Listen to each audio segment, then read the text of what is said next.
As chilling reports of beheadings and beatings come out of Afghanistan, the Taliban are continuing to insist the new regime has changed from when it was last in power. Speaking on the BBC's Today program, Taliban spokesman Suhail Shaheen said that after 20 years of fighting, the new leaders of Afghanistan wanted to build a welfare state for its people. "We are the people of Afghanistan," Suhail said on Saturday, while insisting that violence is not their policy and that women have the basic rights.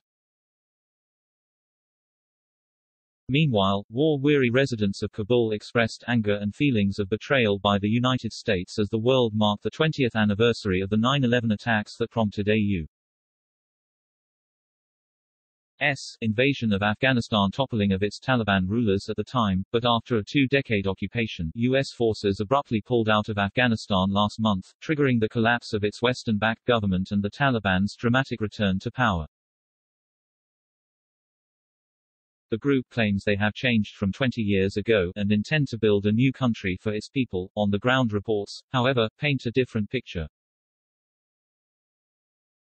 "We are the people of Afghanistan," Shaheen told the BBC. "Many of us were doing the jihad, the resistance, against then Soviet Union and now the 20-year occupation by the US and allies. Now, we are focusing on lifting the lives of our people, the construction of Afghanistan, creating jobs for our people, building a welfare state," he continued. "If I compare it to the past, we had a domestic war, fighting, but now we are focusing more on our economic activities, on creating jobs, expanding education, other needs of the people."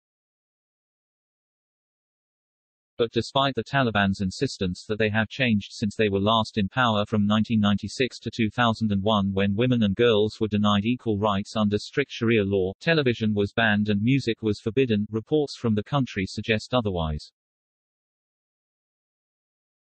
A video obtained by the Washington Examiner on Saturday showed Taliban fighters beheaded an Afghan soldier before singing as they held the severed head of the victim aloft by his hair.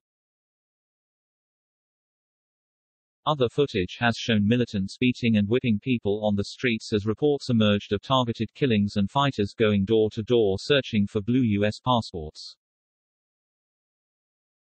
While harrowing images also emerged of journalists with angry welts and bruises after they were detained by Taliban fighters. Responding to questions about the violence shown by the Taliban, Shaheen said, "Violence is not the official policy.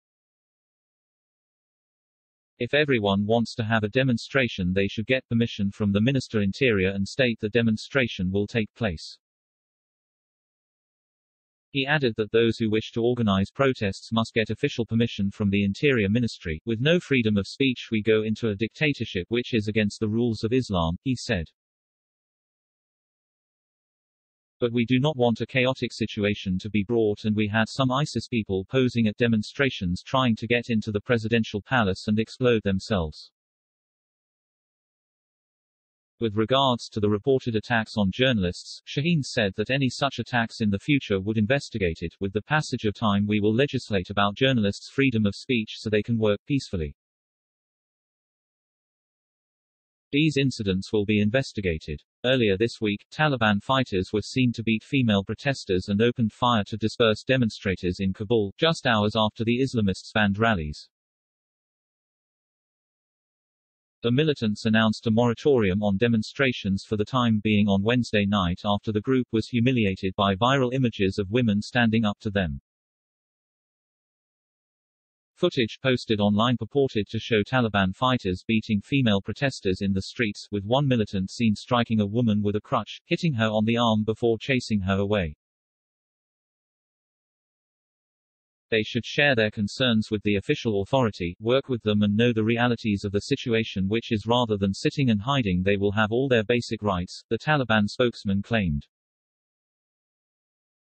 "I know the policy. Women can go to the bazaar, they can go shopping. I don't know if someone is posing as the Taliban asking these questions and giving us a bad name.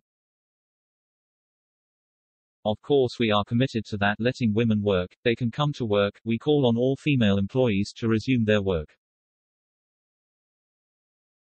So the policy is there and will be completed in days." Afghanistan has now been under Taliban rule for almost a month, with Kabul falling on August 15. But for many in the country, it will take far longer to forgive the US and other Western nations for leaving the country to the militants. The misfortunes we are currently experiencing are because of America, said Abdul Waris, a Kabul resident, as the white flags of the Taliban emblazoned with lines from the Quran hung from nearby lampposts. Some of the mostly young men who spoke to Reuters news agency complained that U.S. forces had not tried to help the Afghan people. After the September 11 events took place, the Americans were in our country for 20 years for their own benefit, said Jalil Ahmed. They took the benefits they had in mind for 20 years while we did not get any benefit from them. They have left the country in a state of confusion. Bearded Taliban fighters with guns slung over their shoulders were visible around the capital, but the mood was quiet and calm following the dramatic changes of recent weeks. Now there is security and security is good. May God give the Taliban more strength to maintain this calm forever, said resident Gul Agha Lamni.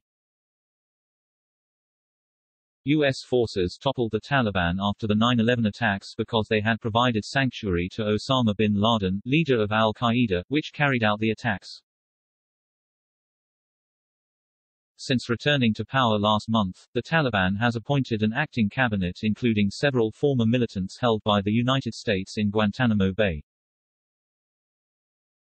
Western leaders have expressed concern over the outlook for human rights, especially for women, under Taliban rule. Several street protests led by women have been broken up in the past 2 weeks, and some people have been detained and beaten.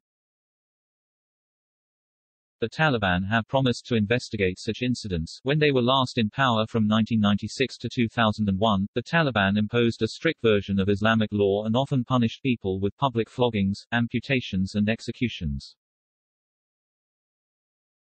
Women's rights to work and education were severely restricted. There were relatively few women on the streets of Kabul on Saturday, and all those who were out had their heads covered, a fact welcomed by residents such as Shah Rav. In the presence of America, there was a lot of commotion in our country. Women were unveiled, he said. The majority of our youth fled, a number were martyred and a number of others were afflicted by America through war and misery. Not all Afghan women are against the new Taliban regime. However, on Saturday, hundreds of pro-Taliban Afghan women attended a lecture at Kabul University wearing in full face veils in support of the new regime's hardline policies on gender segregation. About 300 women, covered head to toe in accordance with strict new dress policies for education, waved white Taliban flags as speakers railed against the West and expressed support for the Islamists' policies. A handful wore blue burqas, which have only a small mesh window to see from, but most wore black niqabs covering most of the face apart from the eyes.